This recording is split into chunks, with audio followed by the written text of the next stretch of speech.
Basically next हम करेंगे plasmolysis, ठीक है।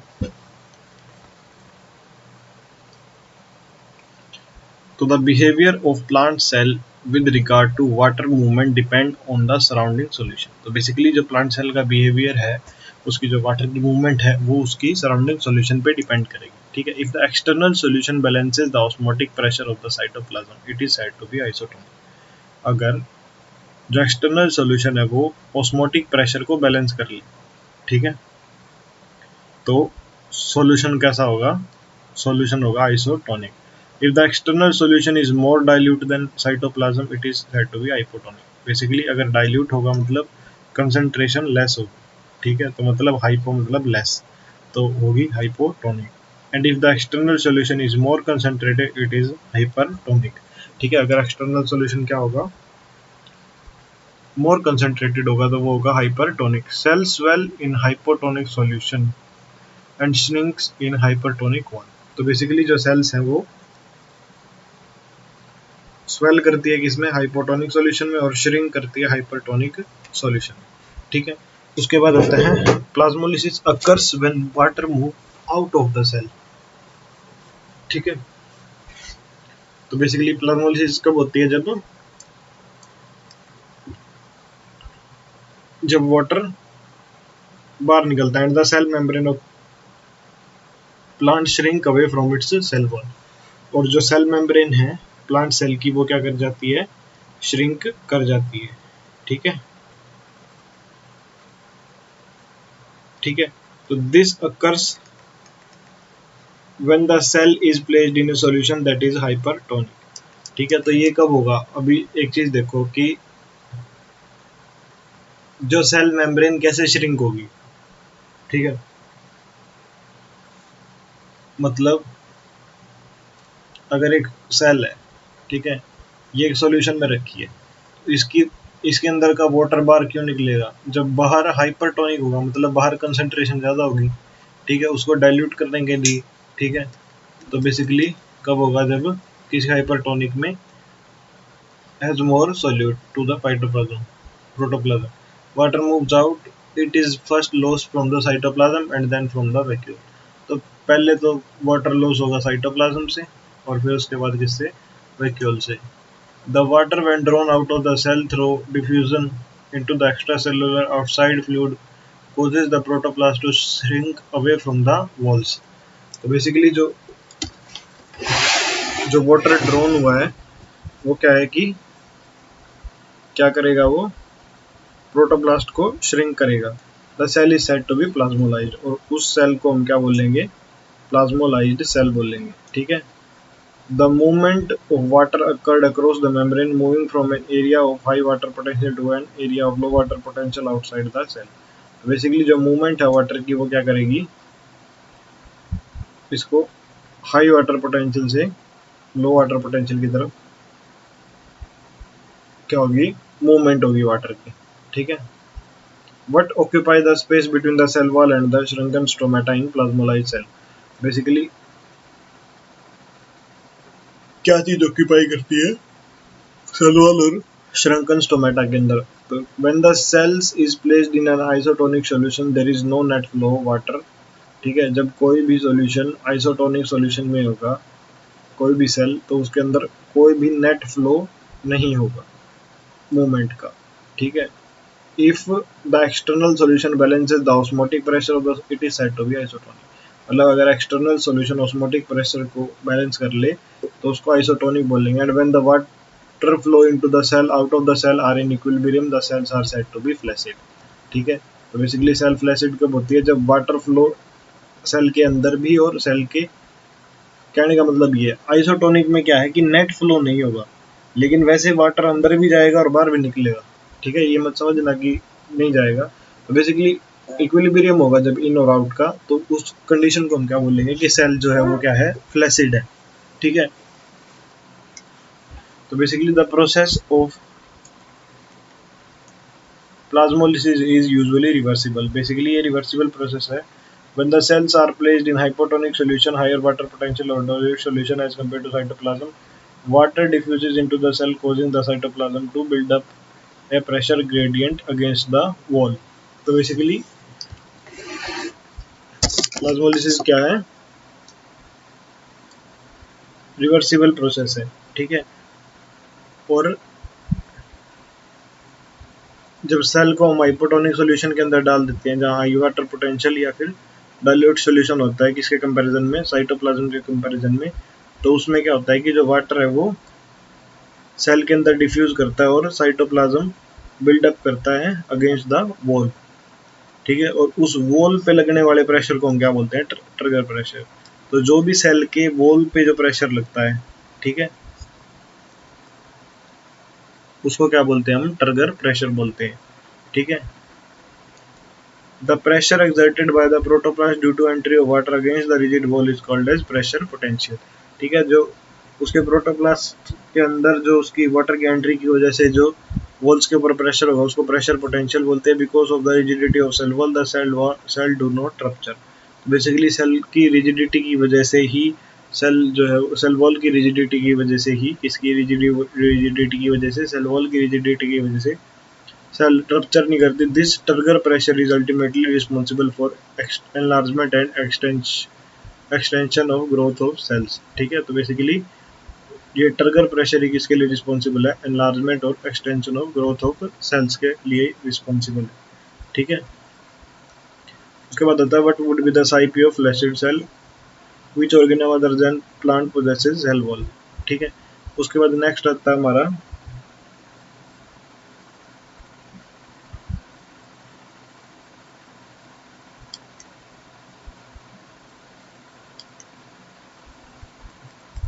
इम्बाइबिशन, ठीक है। तो imbibition is a special type of diffusion when water is absorbed by solid colloid causing them to increase in volume। तो बेसिकली imbibition क्या है, एक स्पेशल टाइप ऑफ डिफ्यूजन है जिसके अंदर जो वाटर सॉलिड कोलोइड के अंदर क्या होगा, वॉल्यूम इंक्रीज करेगा, ठीक है। मतलब इसके अंदर क्या होता है कि वाटर एब्जॉर्ब होता है सॉलिड के द्वारा, ठीक है।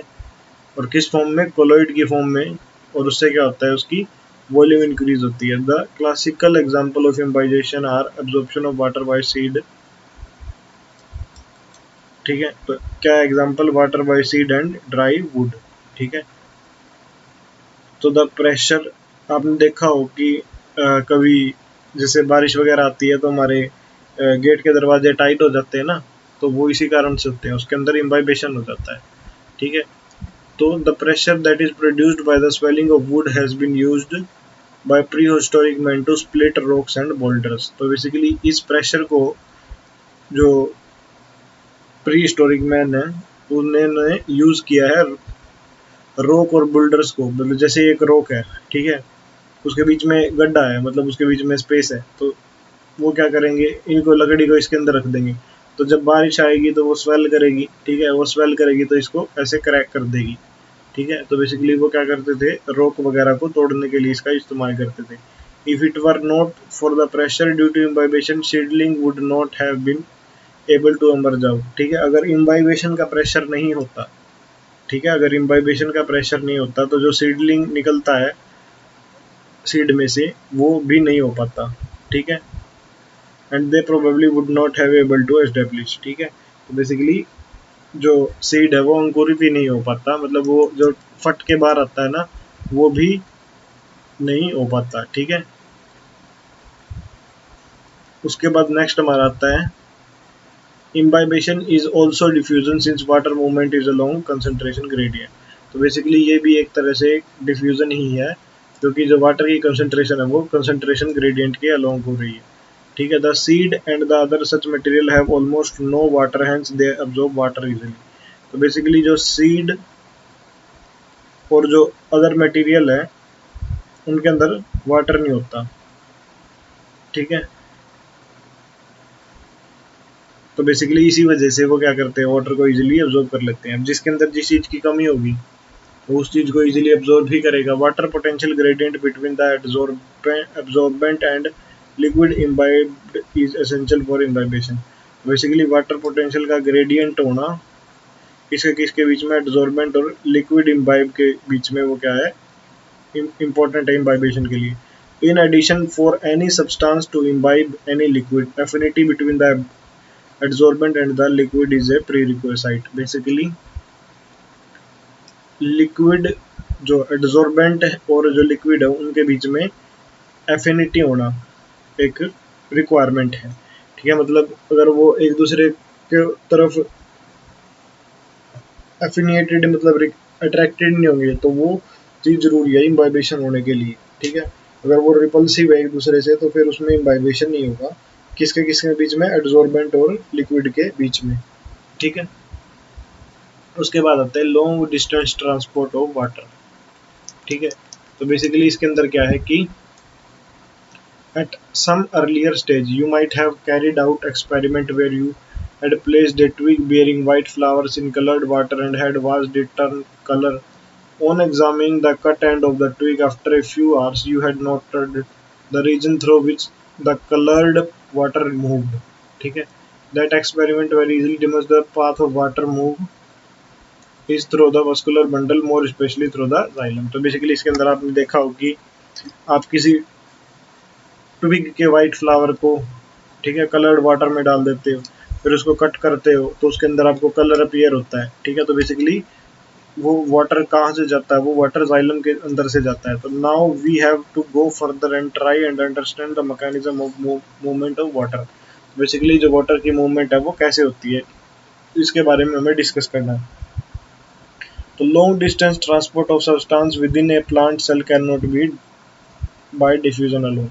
तो बेसिकली जो लॉन्ग डिस्टेंस ट्रांसपोर्ट है वो सिर्फ डिफ्यूजन से भी नहीं हो सकता। मतलब डिफ्यूजन तो शॉर्ट डिस्टेंसेस के लिए, लेकिन लॉन्ग डिस्टेंस के लिए तो बेसिकली डिफ्यूजन स्लो प्रोसेस है। It can account for only short distance movement. ठीक है, for example the movement of a molecule across a typical plant cell about 50 micro take approximate 2.5 second. ठीक है, मतलब इतनी दूर से ही 50 माइक्रो मीटर की दूरी में ही इसको 2.5 सेकंड लगते हैं। तो at this rate you can calculate how many years it will take for the movement of molecule over distance of 1 metre. ठीक है, तो बेसिकली आप हिसाब लगा सकते हो कि 1 मीटर जाने के लिए इसको कितना ज़्यादा टाइम लगेगा। तो ठीक है, in large and complex organism often substance have to be move to long distance.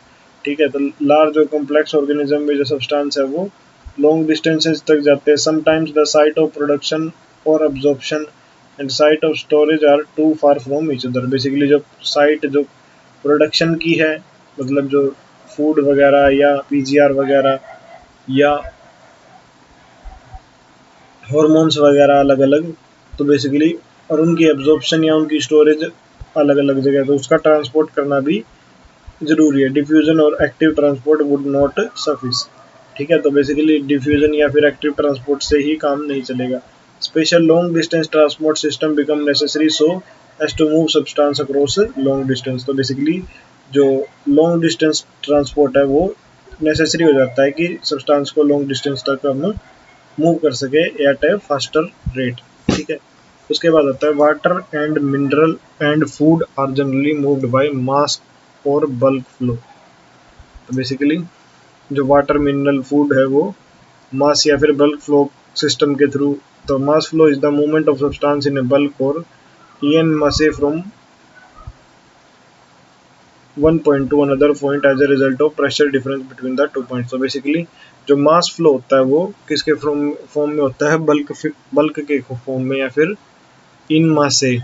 ठीक है, बेसिकली वन पॉइंट से दूसरे पॉइंट में किसकी वजह से, प्रेशर डिफरेंस की वजह से। ठीक है, basically it is characteristic of mass flow that substances whether in a solution or in suspension are swept along the same pace as in flowering plant। तो बेसिकली यही करेक्टरिस्टिक है जो मास फ्लो की, वो क्या करती है कि वेदर इन सॉल्यूशन या सॉल्यूशन में भी या सस्पेंशन में भी जो सेम पेस पे लाई करते हैं। ठीक है, this is unlike diffusion where different substance move independently depending on their concentration gradient. Basically ये डिफ्यूजन की तरह नहीं है कि जो डिफरेंट सब्सटेंस अलग अलग मूव करें कंसंट्रेशन ग्रेडियंट से। ठीक है, तो bulk Flow can be achieved either through positive hydrostatic pressure gradient or negative hydrostatic pressure gradient suction by straw. Basically bulk flow के दो तरीके हैं, या तो पॉजिटिव हाइड्रोस्टैटिक प्रेशर जो कि गार्डन होस, ठीक है, या फिर negative hydrostatic pressure gradient that is suction through a straw, ठीक है। तो basically the bulk movement of substance through the conducting और vascular tissue is called as translocation. तो जो बल्क मूवमेंट होती है सब्सटेंस की कंडक्टिंग या फिर वस्कुलर टिश्यू के थ्रू, उसको हम क्या बोलते हैं, ट्रांसलोकेशन बोलते हैं। तो do you remember studying cross section of root stem leaf and study of vascular the higher plant have highly specialised structure xylem and phloem. तो ठीक है, इसमें कुछ नहीं है, इसमें सिर्फ जाइलम और फ्लोएम के बारे में बताया कि the xylem is associated with translocation of mainly water mineral some organic nitrogen and hormone from root to the aerial part of the plant. तो बेसिकली जाइलम किसके लिए होता है, ट्रांसलोकेशन किसकी किसकी, mainly water mineral some organic है, ये इसमें इनऑर्गेनिक नहीं है, ये क्या है, ऑर्गेनिक है, ठीक है, नाइट्रोजन एंड हार्मोन, ठीक है, और कहाँ से कहाँ तक, रूट से aerial part of the plant तक, ठीक है। The phloem translocate a variety of organic and inorganic substance mainly from leaf to the other part. तो बेसिकली जो फ्लोएम करता है, फ्लोएम क्या करता है, ऑर्गेनिक या इनऑर्गेनिक सॉल्यूट को लीफ से अदर पार्ट ऑफ प्लांट में ट्रांसपोर्ट करता है, ठीक है। उसके बाद आता है how do plant absorb water. तो बेसिकली प्लांट वाटर कैसे एब्जॉर्ब करते हैं, ठीक है।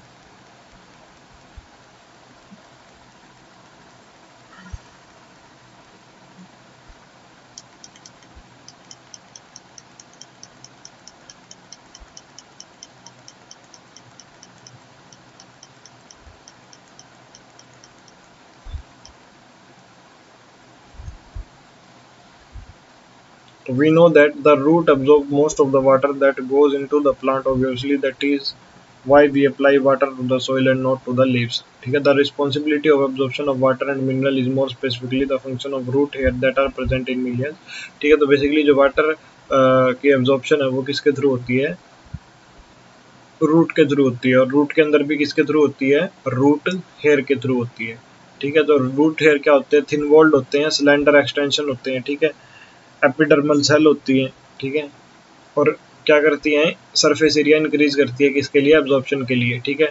जो वाटर एब्जॉर्ब होता है मिनरल सॉल्ट के साथ, वो प्योरली बाय डिफ्यूजन होता है, ठीक है। मतलब वो डिफ्यूजन, मतलब जब रूट हेयर, ठीक है, उसकी सराउंडिंग से वाटर एब्जॉर्ब करता है तो वो डिफ्यूजन के थ्रू ही करता है, ठीक है। ये चीज याद रखना कि रूट हेयर अपने अंदर जो पानी अब्जॉर्ब करता है वो डिफ्यूजन के थ्रू ही करता है, ठीक है। Once water is absorbed by root hair it can move deeper into root layer by two distinctive pathway. तो बेसिकली रूट में आने के बाद वो अंदर जाने के लिए उसके पास दो पाथवे हैं, एपोप्लास्टिक पाथवे और सिंप्लास्टिक पाथवे, ठीक है। बेसिकली सराउंडिंग से अगर वाटर को अंदर जाना है तो वो किसके थ्रू जाएगा, डिफ्यूजन के थ्रू, और उससे आगे जो है उसके पास दो पाथ हैं, या तो एपोप्लास्टिक पाथवे या फिर सिंप्लास्टिक पाथवे, ठीक है। तो बेसिकली एक स्ट्रक्चर से समझो आप कि सिंप्लास्टिक पाथवे कैसा है, ठीक है।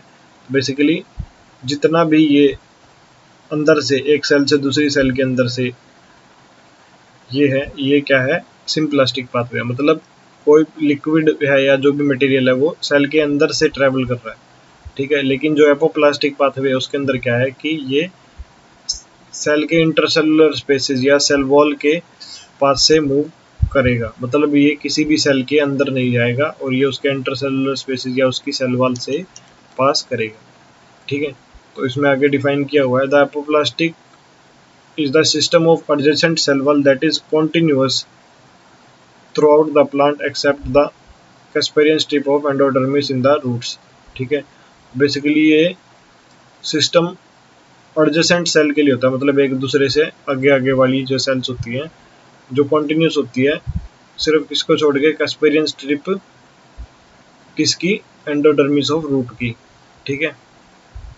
तो basically the apoplastic movement of water occur exclusively through the intercellular spaces. तो बेसिकली जो एपोप्लास्टिक पाथवे है वो किसके थ्रू होता है, इंटरसेलुलर स्पेसिस के थ्रू होता है।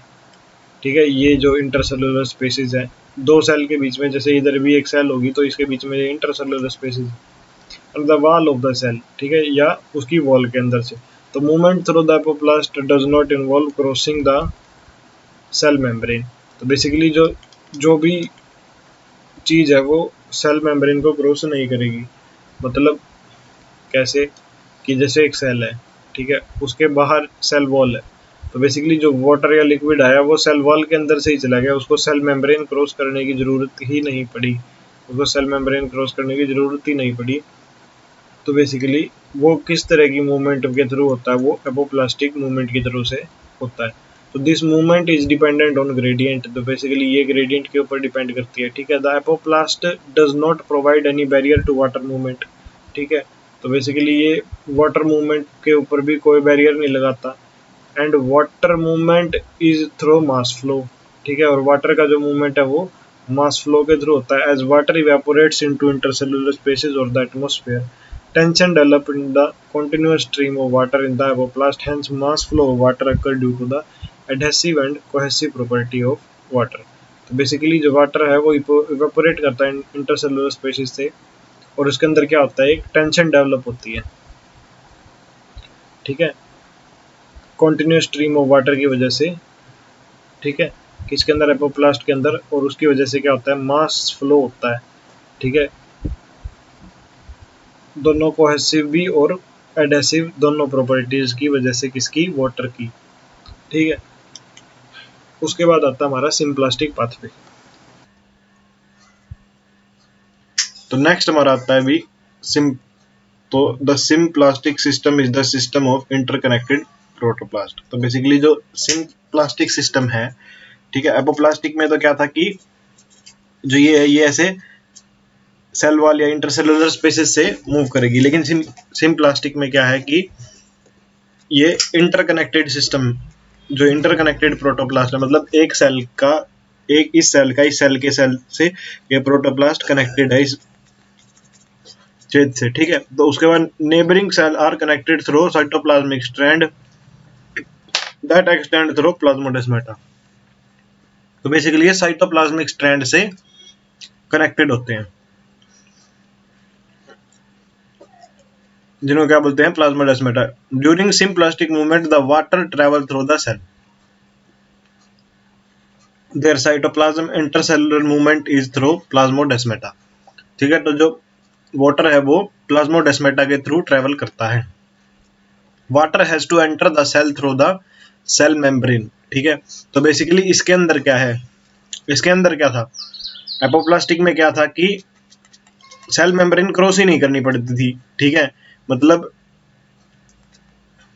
जो सेल है ये, ठीक है, ये तो इसकी सेल मेम्ब्रेन है, ये इसकी सेल वॉल है। तो बेसिकली सेल को उसको लिक्विड को सेल मेम्ब्रेन क्रॉस ही नहीं करनी पड़ती थी, किसमें, एपोप्लास्टिक में, वो ऐसे मूव कर जाती थी। लेकिन अब इसमें क्या है कि इसमें सेल को सेल मेम्ब्रेन क्रॉस करनी पड़ेगी, ठीक है। Has the movement is relatively slower. तो बेसिकली मूवमेंट स्लो होगी, क्योंकि अगर हाइड्रोफिलिक मोइटी है तो उसको फैसिलिटेट करके मूव कराना पड़ेगा। Movement is again down a proton gradient, potential gradient, ठीक है। तो एक पोटेंशियल ग्रेडियंट की रिक्वायरमेंट होगी।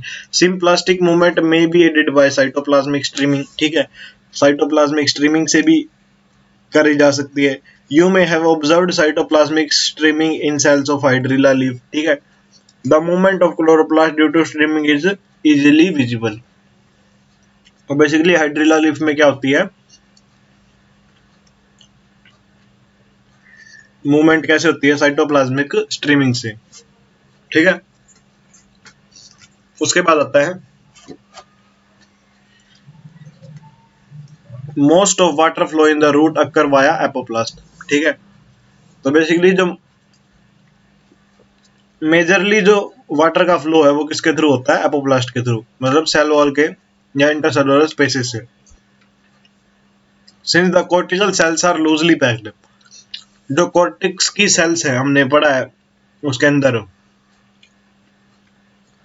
एनाटॉमी ऑफ फ्लावरिंग प्लांट में, जो कॉर्टिकल सेल है वो लूजली पैक्ड होती है, तो hence offer no resistance to water. तो बेसिकली ये वाटर को कोई रेजिस्टेंस नहीं देती, ठीक है। Water movement. However, the inner boundary of the cortex, the endodermis, is impervious to water because of band of submerized material called Casparian strip. तो basically जो इनर बाउंड्री है कॉर्टेक्स की वो वाटर के इम्प्रीवियस होती है, मतलब वाटर के रेजिस्टेंट होती है, ठीक है। क्योंकि उसके अंदर क्या होता है, सुब्रीन की मैट्रिक्स होती है, मतलब सुब्राइड मैट्रिक्स होती है, ठीक है। सुब्रीन क्या करता है, वाटर को रेजिस्ट करता है, ठीक है। और उस सुब्रीज्ड मैट्रिक्स को हम क्या बोलते हैं, उसको हम बोलते हैं कैस्पेरियन स्ट्रिप्स, ठीक है।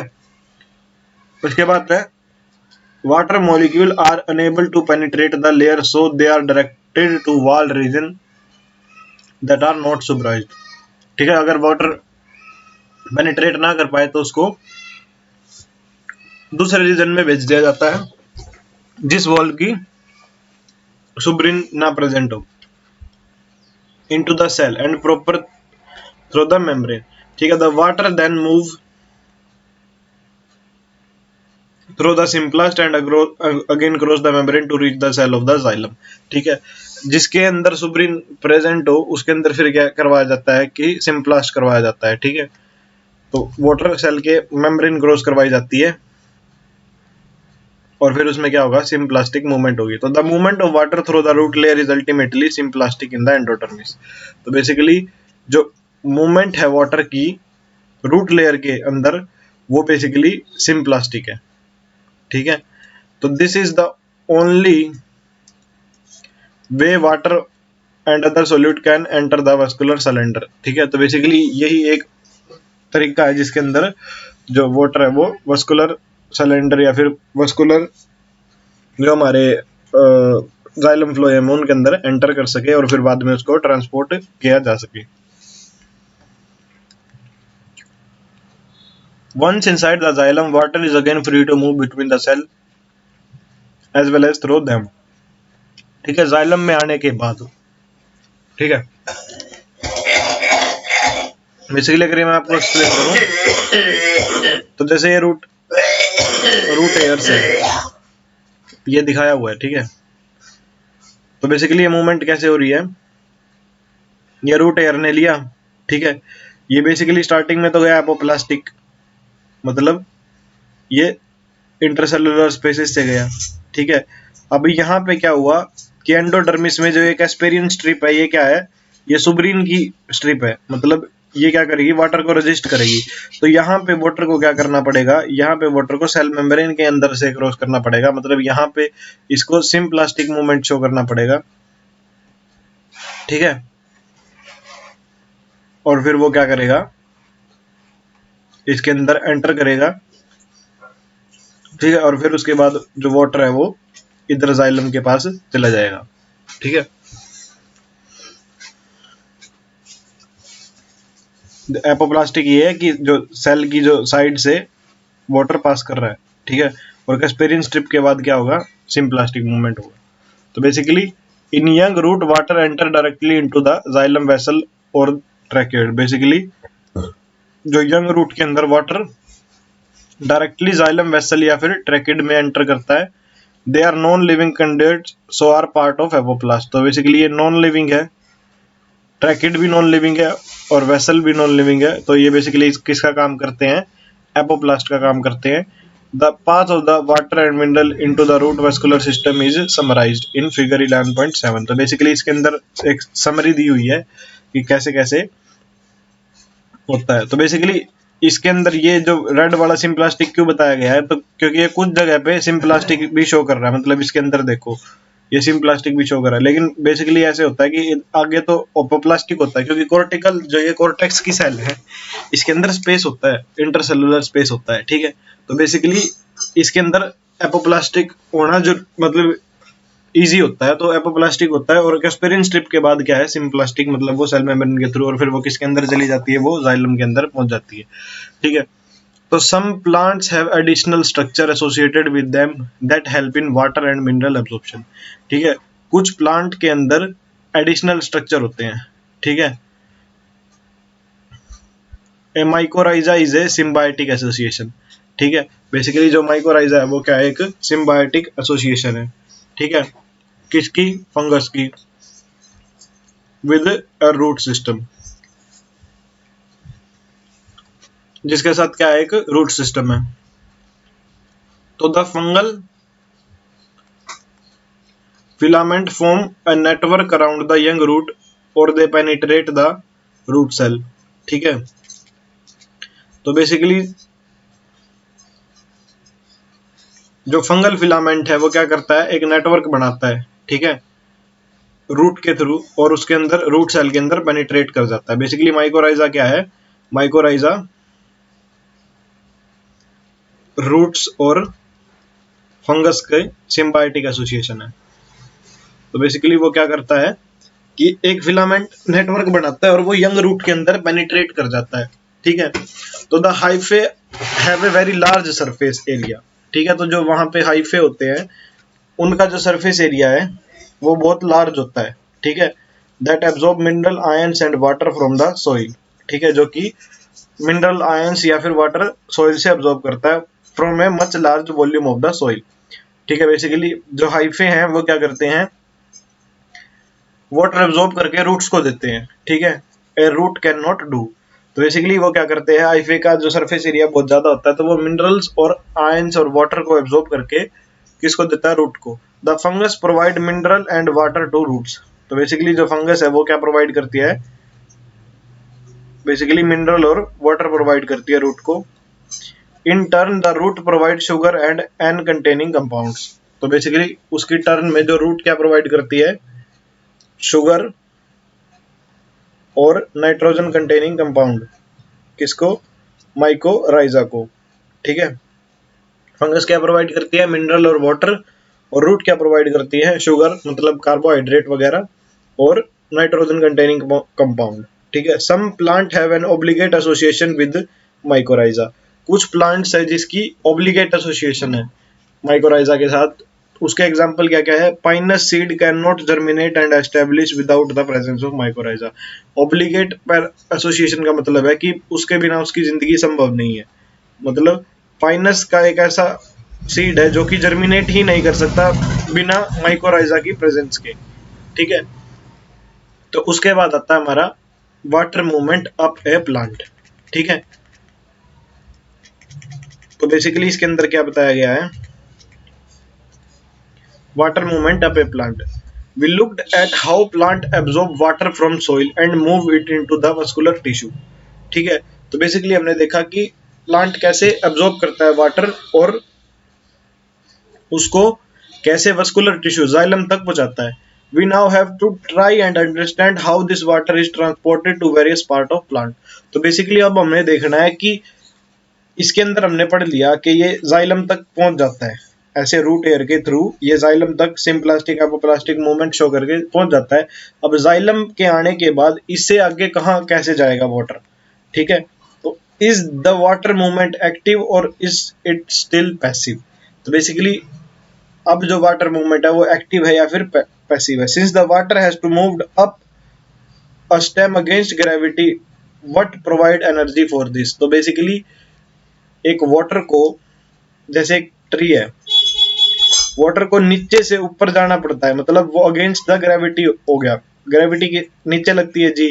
ठीक है, तो अगेंस्ट द ग्रेविटी जाना पड़ता है। तो उस अगेंस्ट द ग्रेविटी जाने के लिए क्या एनर्जी का सोर्स होता है, मतलब कौन एनर्जी प्रोवाइड करता है? तो बेसिकली रूट प्रेशर। ठीक है, as various ion from the soil are actively transported into the vascular tissue of root, water follows its potential gradient and increases the pressure inside the xylem. तो basically कई सारे ions होते हैं soil के अंदर जो कि एक्टिवली ट्रांसपोर्ट होते हैं, मतलब जिनके अंदर एनर्जी रिक्वायर्ड होती है ट्रांसपोर्ट के लिए। जैसे सोडियम पोटेशियम पंप होता है, ठीक है, तो वो भी एक एग्जांपल है इसका, जिसके अंदर एक्टिवली ट्रांसपोर्ट किसका होता है? आयंस का। ठीक है, वस्कुलर टिश्यू रूट के। ठीक है, तो water flows and increases the pressure inside the xylem. तो बेसिकली उसकी वजह से क्या है कि जो वाटर फ्लो करता है और उसके जो जाइलम के अंदर प्रेशर इंक्रीज कर देता है। तो this pressure is called root pressure and can be responsible for pushing up water to a small height in the stem. तो बेसिकली जो रूट प्रेशर है जो रूट प्रेशर है वो क्या है, responsible for pushing water to small height. ठीक है, तो बेसिकली क्या होता है कि जो रूट होती है, जैसे रूट एयर है, इसके अंदर एक्टिव एब्जॉर्प्शन होता है आयन का। ठीक है, तो उसकी वजह से क्या होता है कि अगर मैं आपको समझाऊं, इधर क्या कर दिया जाता है, अभी मैं आपको कंसेप्ट ही बता देता हूँ वो क्या है, क्या कंसेप्ट है। जैसे ये रूट एयर है, ठीक है, अब देखो बाहर वाटर भी ज्यादा है, ठीक है, बाहर आयंस भी ज्यादा है। ठीक है, ये तो बात आपकी ये तो बात आप मानते हो कि ये रूट का एरिया है। मैं इसको मार्क कर देता हूँ कलर से।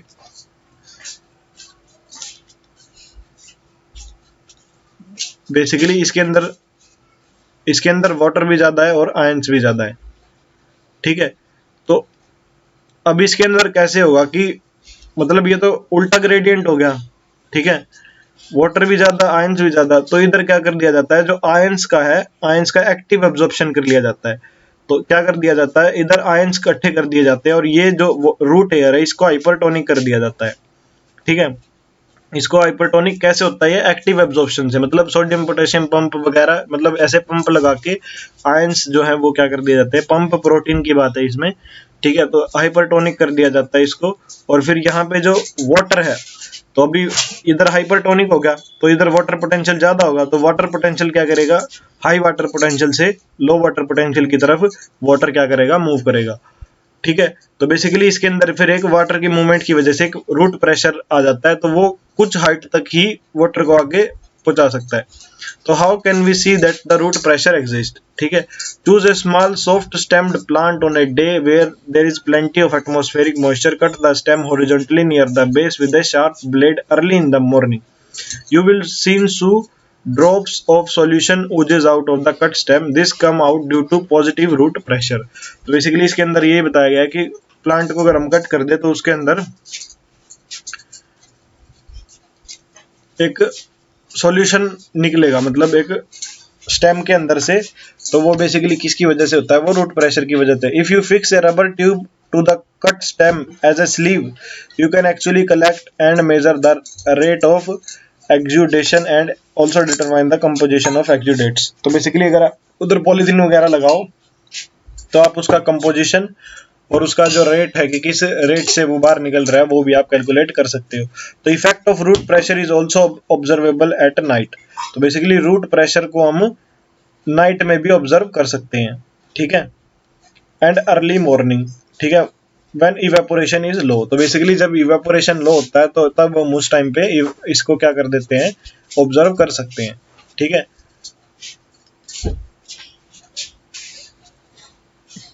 ठीक है, उसके बाद आता है हमारा and excess water collects in the form of droplets around special opening of when near the tip of grass blades. तो बेसिकली जो एक्सेस वाटर है वो कलेक्ट होता है ड्रॉपलेट की फॉर्म में, जैसे स्पेशल ओपनिंग किसके, नियर ग्रास ब्लेड के। मतलब अगर आपने ग्रास में देखा हो कि ग्रास सुबह या शाम को ग्रास के अंदर वाटर इकट्ठा हो जाता है, तो बेसिकली जो वो पानी इकट्ठा होता है वो रूट प्रेशर की वजह से होता है। And leaves of many herbaceous plant. ठीक है, कई herbaceous such water loss is in its liquid phase is known as guttation. तो बेसिकली जो घास वगैरह गिली हो जाती है सुबह और शाम को, तो बेसिकली वो किस वजह से होती है, जो वो वाटर लॉस है उसको क्या बोलते हैं, हम उसको गटेशन बोलते हैं। ठीक है, उसके बाद आता है root pressure can at best only provide a modest push in the overall process of water transport. तो बेसिकली रूट प्रेशर का क्या है कि एक बिल्कुल मीडियम सा पुश है, मतलब इसका इतना इफेक्ट वाटर ट्रांसपोर्ट में नहीं होता। They obviously do not play a major role in water movement. ठीक है, तो इनका मेजर रोल नहीं होता। तो the greatest contribution of root pressure may be to reestablish the continuous chain of water molecules. तो बेसिकली क्या है कि इसका जो मतलब जो ग्रेटेस्ट कंट्रीब्यूशन है वो क्या है, reestablish the continuous chain of water molecule. Basically क्या है कि वो ये प्लांट है, ठीक है, ये इसकी रूट है। ठीक है, ठीक है, तो क्या होगा कि इसके अंदर ये वाटर को यहां तक पहुंचा देगा। ठीक है, तो उससे आगे जाने के लिए और ट्रांसपिरेशन पुल की रिक्वायरमेंट होगी, ठीक है। In the xylem which often break under the enormous tension created by transpiration pull. तो बेसिकली जो जाइलम है वो क्या करेगा, मतलब उसके अंदर चेन ब्रेक हो जाती है। जैसे आपने किसी ट्यूब के अंदर भी देखा हो कि कहीं कहीं वाटर के ऐसे कैविटीज बन जाती है, मतलब उसके अंदर क्या होता है कि जो चेन बनी होती है वो ब्रेक हो जाती है, तो उस चेन को दोबारा रीएस्टेब्लिश किया जा सकता है। वो बेसिकली मेजर रोल इसका रूट प्रेशर का ही होता है। तो root pressure does not account for majority of water transport, most plant meet their need by transpiration pull. तो बेसिकली जो मेजॉरिटी ऑफ ट्रांसपोर्ट है वो ट्रांसपिरेशन पुल के थ्रू होता है, ठीक है। तो ट्रांसपिरेशन पुल, तो despite the absence of heart और the circulatory system in plant, the upward flow of water through the xylem in plant can achieve fairly high rate up to 15 meters per hour. तो basically plants के अंदर, तो basically transpiration pull ही majorly क्या करता है, transport का काम करता है। अभी प्लांट्स के अंदर हार्ट और सर्कुलेटरी सिस्टम तो प्रेजेंट होता नहीं, तो बेसिकली वाटर ऊपर जाता है तो वो कैसे जाता है, उसके ऊपर कौन प्रेशर लगाता है, कौन एनर्जी लगाता है, और ये कम से कम 15 मीटर पर आवर की स्पीड तक भी मतलब पानी ऊपर जा सकता है, ठीक है। तो basically how is this movement accomplished, a long standing question is whether water is pushed और पुल्ड थ्रू द प्लांट। तो बेसिकली बात यह है कि प्लांट इसको पुश करेगा या इसको पुल करेगा, मतलब इसको खींचेगा, मतलब पुश करेगा या पुल करेगा, ठीक है। पुश और पुल दोनों अलग अलग है। तो most researches agree that water is mainly pulled through the plant. तो बेसिकली रिसर्च क्या शो करती है कि वाटर पुल होता है, and that driving force of this process is transpiration from the leaves. और उसको पुल करने के लिए फोर्स कौन सी होती है, ट्रांसपिरेशन, जो लीव्स के अंदर होती है, ठीक है। This is referred as cohesion tension transpiration. Basically cohesion की वजह से जो टेंशन डेवलप होती है, model of water transport, basically cohesion tension transport pull model of. But what generate this transpirational pull, basically क्या चीज है जो ये ट्रांसपिरेशनल पुल जनरेट करती है। तो basically water is transient in plant, less than 1% of water reaching the leaves is used in photosynthesis and plant growth। Basically 1% तक ही water जो है वो लीव्स यूटिलाइज करते हैं फोटोसिंथेसिस और प्लांट ग्रोथ में। तो most of it lost through the stomata in the leaves. तो बेसिकली मेजरली वो स्टोमेटा के थ्रू लीव से लॉस हो जाता है। This water loss is known as transpiration. तो बेसिकली उस वाटर लॉस को हम क्या बोलते हैं, उस वाटर लॉस को हम बोलते हैं ट्रांसपिरेशन, ठीक है। You have studied transpiration in earlier classes bye enclosing a healthy plant in polythene bag and observing the droplet of water from inside the bag. You could also study water loss from a leaf using cobalt chloride paper which turn color on absorbing water। तो basically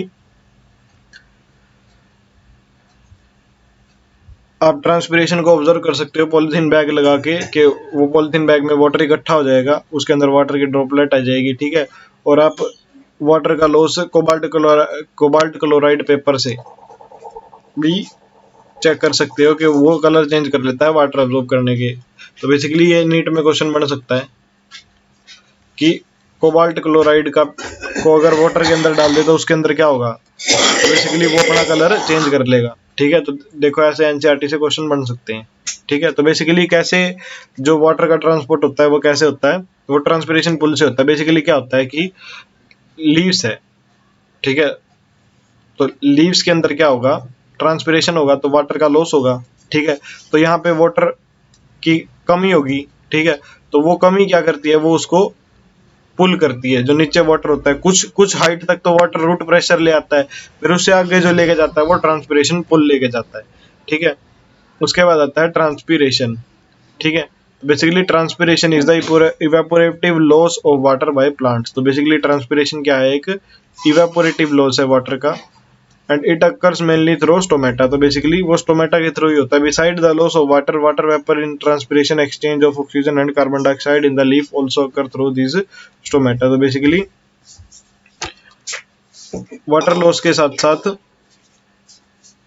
transpiration gases का exchange या जो carbon dioxide का exchange होता है leaf में, वो भी स्टोमेटा के थ्रू ही होता है। ठीक है, normally stomata are open in the day time and close during the night time. Basically normally क्या होते हैं, जो स्टोमेटा हैं वो डे टाइम में ओपन होते हैं और रात में क्लोज होते हैं। तो the immediate cause of the opening और closing of stomata is change in the turgidity of guard cell.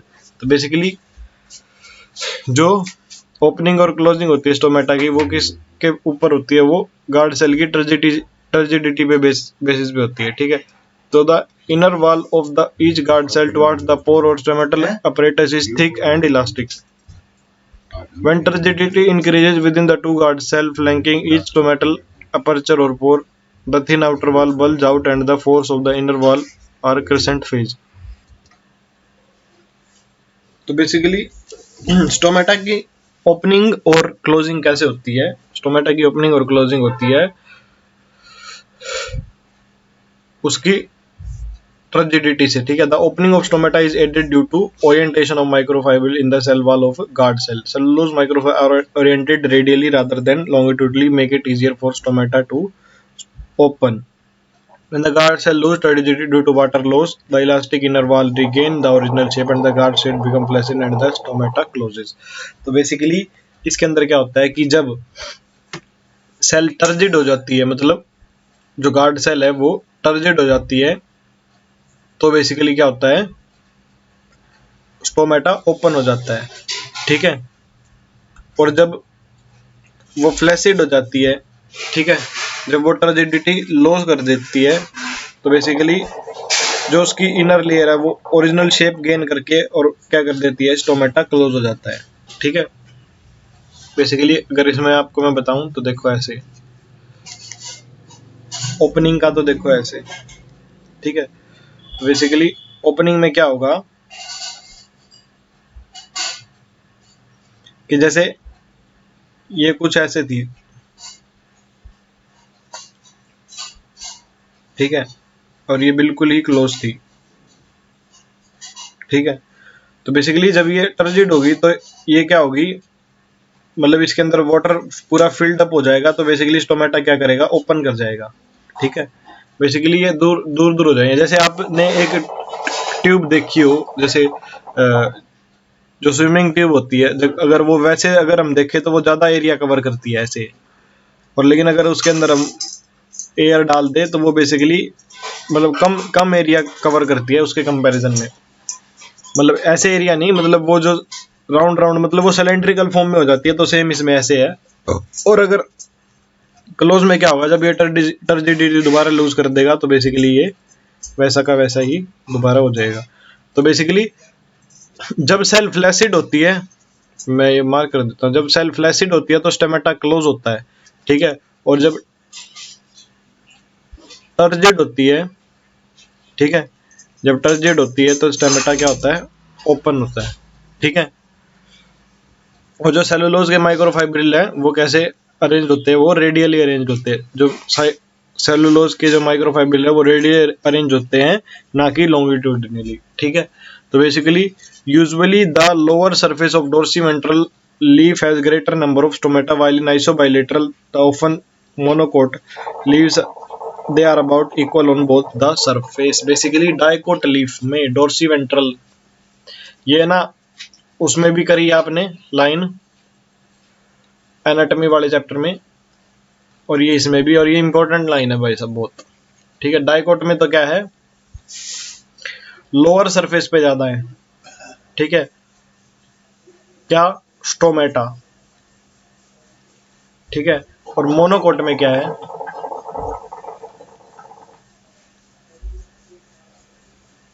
Both side equal. ठीक है, तो basically transpiration is affected by several external factors: temperature, light, humidity, wind speed. Plant factors that affect transpiration include number and distribution of stomata, percent of open stomata, water status of plant and canopy structure. तो basically जो transpiration है वो कई factor affect करते हैं, temperature करता है, light करता है, ह्यूमिडिटी करता है, विंड की स्पीड करता है, ठीक है। और जो प्लांट फैक्टर जो ट्रांसपिरेशन को अफेक्ट करते हैं उसके अंदर नंबर, डिस्ट्रीब्यूशन स्टोमेटा की, उसकी परसेंटेज ऑफ ओपनिंग, ठीक है, उसका वाटर स्टेटस क्या है, और उसकी कैनोपी स्ट्रक्चर, ठीक है। तो बेसिकली ये सारी चीजें क्या है, ये अफेक्ट करती है। एक्सटर्नल फैक्टर क्या क्या है, ये सारे क्या है, ये सारे एक्सटर्नल फैक्टर है, ठीक है। और जो प्लांट फैक्टर क्या क्या है, जो प्लांट फैक्टर है वो क्या है, सारे ये है, ठीक है। ये स्टोमेटा की स्ट्रक्चर दिया हुआ है, ये माइक्रोफाइब्रिल दिए हुए हैं, ठीक है। ये रेडियली अरेंज्ड है, मतलब ये रेडियस के अलोंग अरेंज्ड है ऐसे, ठीक है। बेसिकली ये रेडियली अरेंज्ड है, ना कि लॉन्गिट्यूडिनली ऐसे स्ट्रेट, ठीक है। और ये गार्ड सेल है, ये इसका स्ट्रोमेटल अपर्चर है, जो ये सर्कुलर एरिया है, ठीक है। तो बेसिकली तो the transpiration drive one ascent of xylem sap depends mainly on the following physical property of water, ठीक है। तो बेसिकली जो ट्रांसपिरेशन ड्रिवन जो असेंट ऑफ जाइलम सैप है, मतलब जो ट्रांसपिरेशन के थ्रू जो जाइलम के अंदर, जाइलम के सैप के अंदर जो असेंट होता है, मतलब जो ऊपर असेंट जो अपना जाइलम जाता है, तो वो किसके ऊपर मेनली डिपेंड करता है, ठीक है। उसकी जो फिजिकल प्रॉपर्टी, मतलब कि वो कैसे उस वाटर को ट्रांसपिरेशन पुल के थ्रू ऊपर खींचता है, तो उसके अंदर जो क्या क्या चीजें डिपेंड करती है, तो बेसिकली वो है cohesion. Cohesion basically mutual attraction between water molecules, basically water molecule एक दूसरे को म्यूचुअली अट्रैक्ट करते हैं, ठीक है। तो एक तो कोहेशन होता है वाटर के बीच में, एक एडेशन होता है, adhesion attraction of water molecule to polar surface such surface of tracheary element. तो बेसिकली ट्रैकेरी एलिमेंट के जो सरफेस होते हैं वो क्या होते हैं, वो पोलर सरफेस होते हैं, ठीक है। एक मिनट। तो बेसिकली वो क्या होते हैं, वो पोलर पोलर सरफेस होते हैं, ठीक है। तो बेसिकली एडहेशन क्या होता है कि वो उनको अट्रैक्ट करती है, ठीक है। उसके बाद आता है हमारा सरफेस टेंशन, ठीक है। तो बेसिकली सरफेस टेंशन क्या है, water molecule are attracted to each other in the liquid phase more than the water in the gap phase.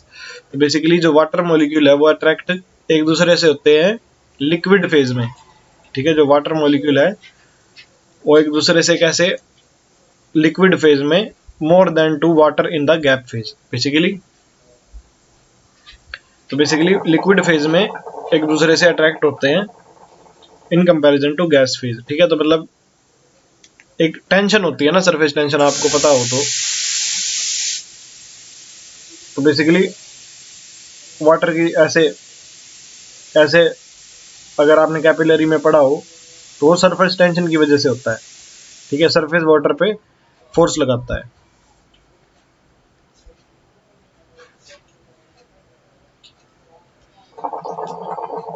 This property give water high tensile strength. तो basically ये water को क्या करती है, ये high tensile strength provide करती है, an ability to resist a pulling force and high capillarity, ठीक है। बेसिकली ये क्या करती है, एक एबिलिटी देती है पुलिंग फोर्स को रेजिस्ट करने की, और हाई कैपिलरिटी मतलब इसको कैपिलरी उसको ऊपर राइज करने की एबिलिटी देती है, ठीक है। तो the ability to rise in a thin tube, basically capillarity क्या है कि एबिलिटी किसी भी वाटर की उसको थिन ट्यूब में राइज करने की। In plant capillarity is aided by small diameter of tracheary element. Basically जो ट्राइकेरी एलिमेंट होते हैं उसका जो डायमीटर है वो क्या होता है, स्मॉल होता है, ठीक है।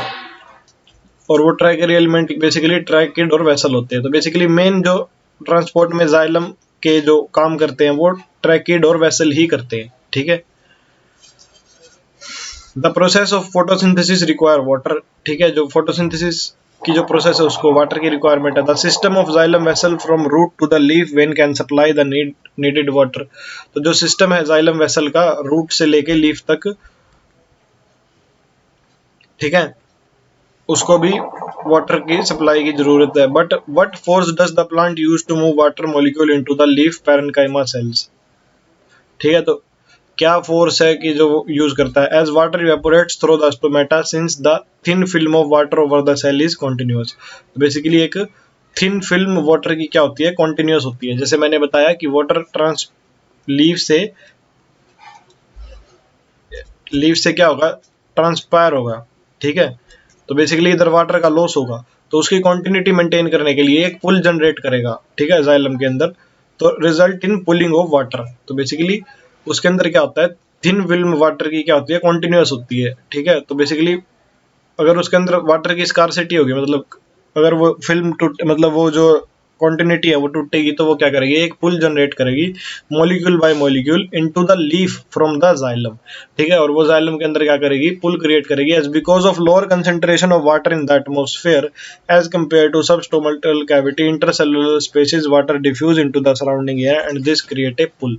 तो बेसिकली बाहर एयर में वाटर की कमी है इसके कंपैरिजन में स्टोमेटल उसके अंदर, तो इसी वजह से वाटर क्या करता है, बाहर निकल जाता है, और इसके अंदर डेफिशिएंसी की वजह से वाटर की, तो बेसिकली एक पुल जनरेट होता है, ठीक है। तो measurement reveal that the force generated by transpiration can create pressure sufficient to lift a xylem sized column of water over 130 metre high. Basically ये इतना पुल होता है, मतलब इस पुल की इतनी होती है कि उस जाइलम के साइज की कॉलम वाटर की 130 मीटर तक ये उठा सकता है, ठीक है। 130 मीटर बहुत ज्यादा होता है, ठीक है, 130 मीटर बहुत ही ज्यादा हो गया हाइट के हिसाब से, अगर हम देखें ये तो सच में बहुत ज्यादा हो गया। हाँ, 130 मीटर। हम्म। तो बेसिकली नेक्स्ट हमारा है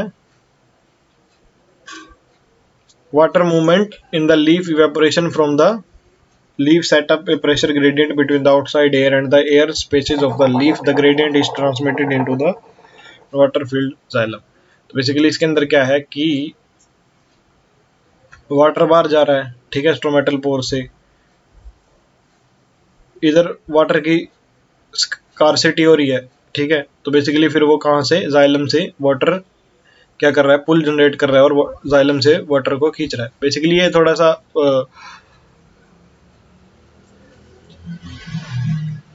अजीब सा स्ट्रक्चर बनाया हुआ है इसमें, मतलब ऐसे नहीं होता, ये लीफ ऐसे नहीं होता और जाइलम फ्लोएम ऐसे नहीं होते, ठीक है। उसके बाद आता है transpiration and photosynthesis a compromise, ठीक है। तो बेसिकली ट्रांसपीरेशन और फोटोसिंथेसिस एक कॉम्प्रोमाइज कैसे है, तो transpiration has more than one purpose, ठीक है। Create transpiration pull for absorption and transport of plant. तो बेसिकली एक तो ट्रांसपीरेशन पुल क्रिएट करना एब्जॉर्प्शन का के लिए, मिनरल वगैरह के एब्जॉर्प्शन होते हैं, supply water for photosynthesis, photosynthesis के लिए वाटर सप्लाई करना, transport mineral from soil to all parts of plant. तो बेसिकली मिनरल भी जाइलम क्या करता है, जाइलम मिनरल्स भी ट्रांसपोर्ट करता है। Cool leaf surface sometimes 10 to 15 degree, basically कितना तक कूल कर सकता है, 10 से 15 डिग्री तक भी कूल कर सकता है बाय इवेपोरेटिव कूलिंग, ठीक है। बेसिकली इवेपोरेशन से क्या होता है, इवेपोरेशन से कूलिंग होती है, जैसे हमें भी स्वेटिंग आती है, तो बेसिकली हम स्वेट क्यों करते हैं, वो क्या करता है, स्वेट आता है मतलब वाटर आता है, फिर वो इवेपोरेट होता है और फिर वो हमारी स्किन को ठंडा करता है। तो बेसिकली जो स्वेटिंग होती है हमारी भी, वो भी इवेपोरेटिव कूलिंग से ही, उसका भी कंसेप्ट इवेपोरेटिव कूलिंग ही होता है। तो जो स्वेट है वो इवेपोरेट होता है और हमें कूलिंग प्रोवाइड करता है। बेसिकली ये भी ट्रांसपिरेशन के अंदर भी ये क्या करता है, इवेपोरेटिव कूलिंग प्रोवाइड करता है। तो maintain the shape and structure of plant by keeping the cell turgid. Basically ये सेल्स को टर्जिड रखता है, मतलब वाटर से भरी हुई रखता है, ताकि जो शेप है प्लांट की वो मेंटेन रहे। An actively photosynthesising plant has a insatiable need for water. Basically उसको वाटर की रिक्वायरमेंट है, ठीक है। Photosynthesis limited by available water, ठीक है, फोटोसिंथेसिस लिमिटेड है available water which can be swiftly depleted by transpiration. तो जैसे बेसिकली जो फोटोसिंथेसिस है वो लिमिटेड है,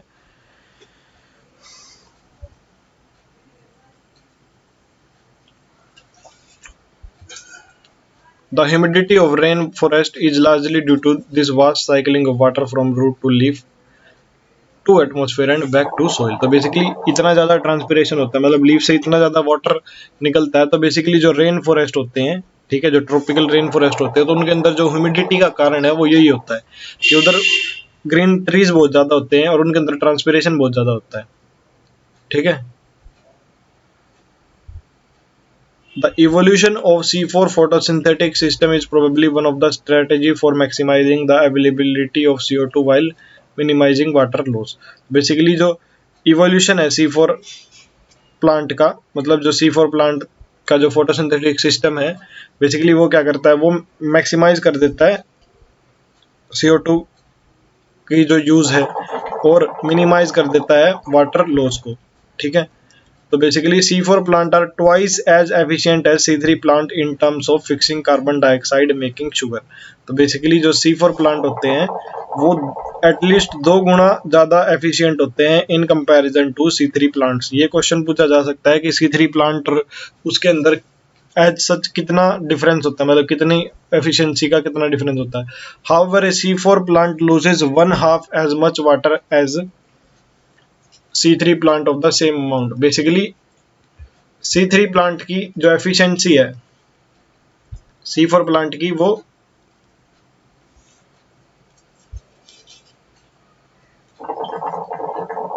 हाँ 2 गुना तो यहीं से होगी, है ना, C3 प्लांट की। ऐसे होगा क्या? ना ना, हाँ ऐसे नहीं होगा, ऐसे होगा। बेसिकली एफिशिएंसी है जो C3 प्लांट से ज़्यादा है। ठीक है, और वाटर का जो यूटिलाइजेशन है, ठीक है, वो C4 प्लांट का 1/2 है, मतलब C4 plant half water use करता है। ठीक है, बेसिकली C3 से।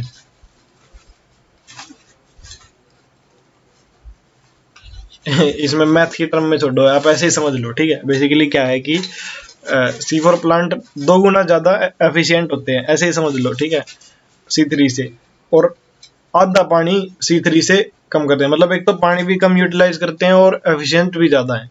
ठीक है, तो दोनों चीज़ है। उसके बाद आता है uptake and transport of minerals. ठीक है, basically uptake and transport of plant obtain their carbon and most of their oxygen from CO2।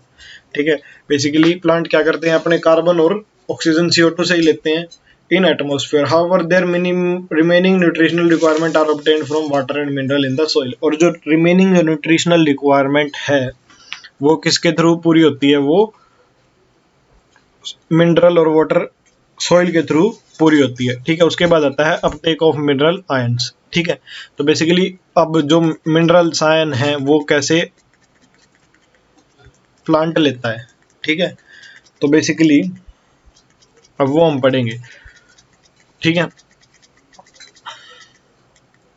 तो basically uptake of mineral ion, unlike water all mineral can not be passively absorbed by roots. तो basically सारे के सारे can not passively absorb, मतलब उसको passively absorb नहीं किया जा सकता, उसके लिए हमें एनर्जी की रिक्वायरमेंट होगी ही होगी। Two factor account for this. ठीक है, तो mineral are present in the soil as charge particle ions. तो बेसिकली मिनरल्स जो है वो चार्ज पार्टिकल आयंस की फॉर्म में होते हैं, which can not move across the cell membrane. Basically charge particle की फॉर्म में, मतलब आयंस की फॉर्म में होते हैं, और वो सेल मेम्ब्रेन को क्रॉस नहीं कर सकते। ठीक है, and the concentration of the mineral in the soil is usually lower than the concentration of mineral in root. तो बेसिकली जो कंसंट्रेशन मिनरल की सॉइल में होती है, ठीक है, वो लोअर होती है कंसंट्रेशन रूट में इन कंपैरिजन टू रूट। तो बेसिकली जो अभी कंसंट्रेशन का इसमें क्या चक्कर है कि देखो, ये रूट एयर है। ठीक है, अभी इसके अंदर कितना स्पेस है। ठीक है, कंसंट्रेशन क्या होती है, मोल्स बाय वॉल्यूम। ठीक है, अब सॉइल की तो वॉल्यूम ही बहुत ज्यादा है। ठीक है, तो उसकी कंसंट्रेशन तो ऑब्वियसली कम होगी। वैसे तो सॉइल के अंदर मिनरल्स ज्यादा हैं, लेकिन अगर हम कंसंट्रेशन देखें वॉल्यूम के कंपैरिजन में तो सॉइल के अंदर थोड़ा कम होता है। ठीक है, जो कंसंट्रेशन है वो कम होती है, तो therefore most mineral must enter the root by active absorption. तो बेसिकली जो इसके अंदर जो मिनरल्स प्रेजेंट होते हैं वो एक्टिवली एब्जॉर्ब कर लिए जाते हैं। ठीक है, मतलब एनर्जी लगा के। ठीक है, क्या है कि कंसंट्रेशन रूट के अंदर ज्यादा है इन कंपैरिजन टू अमाउंट और कंसंट्रेशन में डिफरेंस है। अमाउंट तो होती है जैसे हम कोई भी चीज की अमाउंट ले, और कंसंट्रेशन होती है मोल्स बाय वॉल्यूम। बेसिकली तो सॉइल का वॉल्यूम बहुत ज्यादा है तो उसके कंपैरिजन में, तो उससे अगर हम देखेंगे तो जो कंसंट्रेशन है सॉइल के अंदर वो कम होगी। तो एनर्जी लगा के क्या करता है, आयंस को अपटेक कर लेता है, ठीक है, into the cytoplasm of epidermal cell. This need energy in the form of ATP, ठीक है। तो बेसिकली जो मोस्ट मिनरल है वो एक्टिव एब्जॉर्प्शन से जाते हैं, ठीक है, और इसके लिए एनर्जी की रिक्वायरमेंट होती है, ठीक है। तो the active uptake of ion is partially responsible for the water potential gradient in the roots. तो बेसिकली जो एक्टिव अपटेक है आयंस का, वो पार्टली रिस्पॉन्सिबल होता है किसके लिए, वाटर पोटेंशियल ग्रेडियंट के लिए, ठीक है। बेसिकली उसके अंदर फिर क्या होगा, फिर वाटर का, फिर इसके अंदर क्या होगा, ये हाइपरटोनिक हो जाएगा, ठीक है। ये क्या होगा, मैंने शायद ऊपर गलत बता दिया था, मतलब मैंने बार आयन मिनरल्स की कंसंट्रेशन ज्यादा बता दी थी, लेकिन मिनरल्स की आयंस बोल दो, सॉरी मिनरल बोल रहा हूँ, आयन की कंसंट्रेशन कम होती है, इधर ज्यादा होती है, ठीक है। तो वो एक्टिवली एब्जॉर्ब करते हैं, तो फिर एब्जॉर्ब करने के बाद यह क्या हो जाएगा, हाइपरटोनिक सॉल्यूशन हो जाएगा, ठीक है। और फिर वो क्या बना देगा, वो वाटर पोटेंशियल ग्रेडियंट बना देगा, ठीक है, मतलब वाटर के लिए एक पोटेंशियल ग्रेडियंट बना देगा, हाइपरटोनिक हो जाएगा। तो जो बाहर का जो वाटर है वो क्या करेगा, इसके अंदर आना शुरू हो जाएगा, ठीक है। बेसिकली हाइपोटोनिक टू हाइपरटोनिक, ठीक है, and therefore uptake of water by osmosis, ठीक है। Some ions also move into the epidermal cell passively. अच्छा, कुछ आयंस है वो पैसिवली भी जाते हैं, ठीक है, दोनों तरह से होता है, some ion move passively also, ठीक है। तो the ions are absorbed from the soil by both passive and active absorption, ठीक है। तो बेसिकली ऐसे मत सोचना कि सारे के सारे ही एक्टिवली होते हैं, तो कुछ पैसिव भी होते हैं और कुछ एक्टिव भी होते हैं। तो basically specific proton in the membrane of root hair cell actively pump ion from the soil into the cytoplasm of the epidermal cell। तो बेसिकली स्पेसिफिक प्रोटीन होते हैं, ठीक है, पंप प्रोटीन होते हैं, वो क्या करते हैं, किसके अंदर होते हैं, वो membrane, cell membrane of root hair cell, और वो क्या करते हैं, एक्टिवली पंप करते हैं आयन को सोइल में से साइटोप्लाज्म, किसके, रूट एयर के एपिडर्मल सेल्स में। तो the like all cell the endodermal cell have many transport protein embedded in their plasma membrane. तो बेसिकली सारी सेल्स की तरह जो एंडोडर्मल सेल है उनके अंदर बहुत सारे ट्रांसपोर्ट प्रोटीन प्रेजेंट होते हैं प्लाज्मा मेम्ब्रेन के अंदर। तो they let some solute cross the membrane and but not others. तो बेसिकली वो क्या करते हैं, वो कुछ सॉल्यूट को क्रॉस करने देते हैं मेम्ब्रेन के अंदर से। तो basically transport protein of endodermal cell are control points. जो ट्रांसपोर्ट प्रोटीन है एंडोडर्मल सेल्स के, वो कंट्रोल पॉइंट है where a plant adjust the quantity and types of solute that reach the xylem. तो बेसिकली जो ट्रांसपोर्ट प्रोटीन है endodermal cell के, वो क्या करते हैं, वो कंट्रोल पॉइंट है, ठीक है, जिसके अंदर क्या प्लांट क्या करता है, अपनी क्वांटिटी को एडजस्ट करता है और जो टाइप ऑफ सॉल्यूट है जो जाइलम को रीच करेंगे, ठीक है। तो note that the root endodermis because of the layer of suberin has ability to actively transport ion in one direction only. तो बेसिकली जो रूट के अंदर जो एंडोडर्मिस थी उसके अंदर एक सुब्रिन की लेयर थी, ठीक है, तो उसके अंदर एबिलिटी होती है एक्टिव ट्रांसपोर्ट की, ठीक है, इन वन डायरेक्शन, ठीक है। तो वो जो आयंस है उसको एक डायरेक्शन के अंदर ट्रांसपोर्ट कर सकता है, ठीक है। उसके बाद हमारा नेक्स्ट आता है ट्रांसलोकेशन ऑफ मिनरल आयंस, ठीक है। तो बेसिकली मिनरल्स आयन की ट्रांसपोर्ट कैसे होती है, तो basically translocation of mineral ion after the ion has reached xylem through active और पैसिव अपटेक और combination of the two, their further transport up to the stem to all parts of plant is through the transpiration stream। तो basically xylem को reach करने के बाद, ठीक है, जिस भी तरह से एक्टिव या पैसिव तरह से, तो जो उसके बाद जो फर्दर स्टेम्स में या और पार्ट में जो जाता है वो बेसिकली ट्रांसपिरेशन स्ट्रीम के थ्रू ही जाता है। बेसिकली वाटर और मिनरल्स एक साथ ही जाइलम के सैप के फॉर्म में ट्रांसपोर्ट होते हैं, ठीक है, वाटर और मिनरल्स जाइलम के थ्रू। तो the chief sink for the mineral element are the growing region of the plant. तो जो चीफ सिंक है जो मिनरल एलिमेंट का, वो क्या है, ग्रोइंग रीजन प्लांट के, such as the apical and lateral meristem, young leaf and developing flower, fruit, seed and the storage organs. तो बेसिकली जो चीफ सिंक है मिनरल एलिमेंट के, वो क्या है, ग्रोइंग रीजन प्लांट के, एपिकल और lateral meristem, young leaf, developing flowers, fruit, seed and the storage organs, ठीक है। तो unloading of mineral ion occurs at the fine vein ending through the diffusion and active uptake by cells. तो basically जो unloading होती है minerals की, ठीक है, मतलब जाइलम के अंदर से जिस बॉडी पार्ट को देना है, ठीक है, किस किस बॉडी पार्ट को देना है, जो चीफ सिंक मतलब जहां पे जाके वो मिनरल्स दिए जाएंगे, वो क्या है, apical meristem, lateral meristem, young leaf, ठीक है, डेवलपिंग फ्लावर, फ्रूट। तो यहाँ तक जो मिनरल्स हैं वो सारे प्रोवाइड करने हैं हमें, ठीक है। तो बेसिकली जो उनकी अनलोडिंग होती है वो होती है एक fine vein ending through diffusion. तो उनकी जो अनलोडिंग होती है वो किसके थ्रू होती है, वो डिफ्यूजन के थ्रू होती है, ठीक है। And active uptake by these cells, ठीक है, और कुछ सेल्स क्या करती हैं, एक्टिवली अपटेक करती हैं, ठीक है। तो basically mineral ion are frequently remobilised particularly from older और सेनेसाइजिंग पार्ट्स, ठीक है। The older dying leave export much of their mineral content to younger plant. तो बेसिकली जो ओल्ड लीव होते हैं वो क्या करते हैं, अपना जो मिनरल कंटेंट है वो यंग को प्रोवाइड कर देते हैं, ठीक है। इसको बोलते हैं हम रिमोबिलाइजेशन, ठीक है। तो similarly before leaf fall is in deciduous plant the mineral are removed to other parts, ठीक है।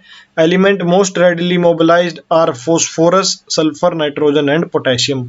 तो बेसिकली जब लीफ फॉल होता है तो बेसिकली क्या करते हैं, जितने भी मिनरल्स वहां पे प्रेजेंट होते हैं वो सारे क्या करते हैं, वो यंग पार्ट या जो न्यू पार्ट है उसके प्लांट के अंदर, उसके अंदर चले जाते हैं। जो एलिमेंट मोस्ट रेडिली मोबिलाइज होते हैं उसके एग्जांपल क्या क्या है, फॉस्फोरस, सल्फर, नाइट्रोजन और पोटेशियम, ठीक है। क्या क्या है, phosphorus, sulphur, nitrogen and potassium, ठीक है।